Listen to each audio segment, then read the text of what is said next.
Hello and welcome everybody to 1987. Now, if you were a child in 1987, you remember the most important thing in the history of the universe happened in 1987. Everybody together? Teenage Mutant Ninja Turtles came out that December. Whoa, are you kidding me? It's like these turtles, they're not slow turtle, they're not little like, oh, rabbit in the hair. It's rabbit in the hair, tortoise in the hair.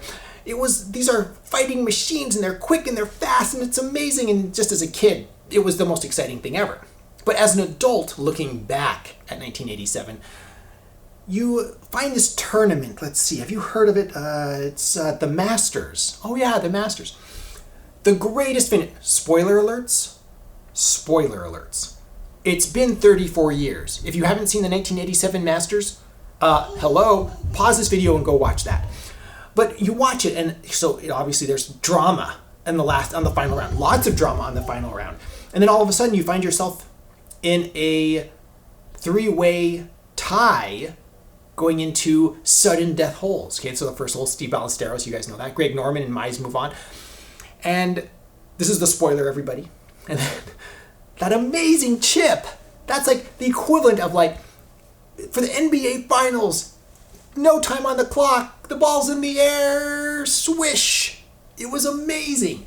So 1987 is a good year in golf and a good year all around as a kid and as a golf fan. So is that Larry Mize chip-in the most exciting finish to any major ever? I'm trying to think. There's some pretty good ones. Let me know in the comments below. But right now we need to get this. This came out in 1987. All the expectation coming out of 1987. Did we forget the Tommy Armour Silver Scot 986 Tour? Let's go have a closer look. Like so many of these clubs, easy to recognize from the sole plate, oil hardened on the toe of the sole. Tommy Armour Silver Scot 986 Tour. And this will have a normal face. We'll talk about that here in a minute compared to the deep face, but there's a 4-screw battle axe sole plate. And then as we spin around the skirt, you'll see there is a pin, so the shaft is pinned. Spin around the skirt, genuine persimmon on the toe. You can see that decal right there, if this will focus on that decal right there. And then the face. So the face, unlike the deep face, will have a 1-3-1 groove pattern, 6 screws, brick red, white, brick red, face insert. And then this is another way that you can tell these apart. Like the McGregors of this era in the 80s, McGregor said tourney custom, but they made it look just like this. The big difference you'll notice is that the Armour is a C, so there'll be a little space right here, and then there'll be a little T right here, and then you know you're looking at a McGregor tourney custom instead of an Armour, because they no longer had the Tommy Armour license, and so they were just trying to make it look the same as their historical clubs. I'm not a huge fan of those as far as looks, but as far as playability, those are also pretty good.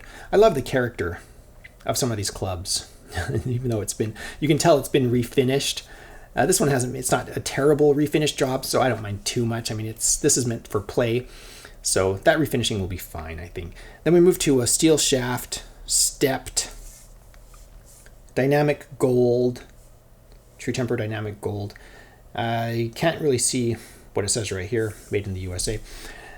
1987, I might as well just took a decal or a sticker of Donatello and put it on here. Teenage Mutant Ninja Turtles. Then we have a Tommy Armour branded Victory Grip. Grip right, swing right. Golf Pride Victory Grip. And some golf clubs just fell over and hit my light. On that note, we're going to collect my golf clubs and get this thing out on the range.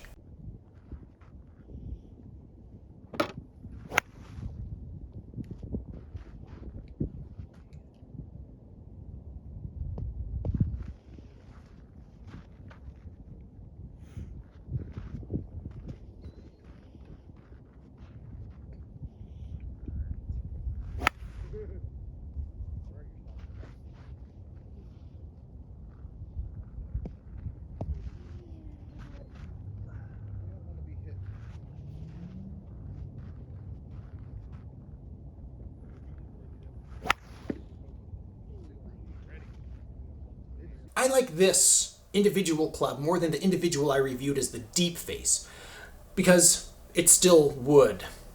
If you haven't seen that video of the deep face version that I have, it's been restored terribly, and so there's thick plastic and epoxy all over it, and it's not great.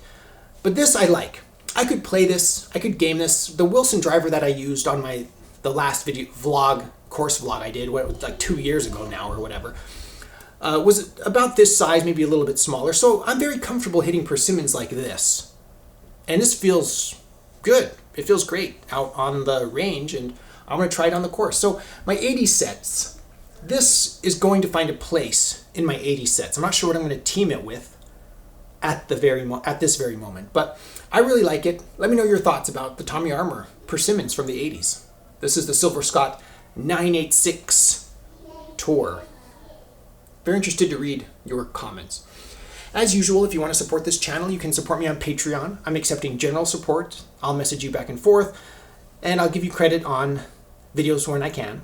You can also support me by visiting my Amazon shop. I'll put a link in the description below. I am an Amazon associate. I make proceeds from qualifying purchases. Thank you so much for watching. Please subscribe. I am The Vintage Golfer.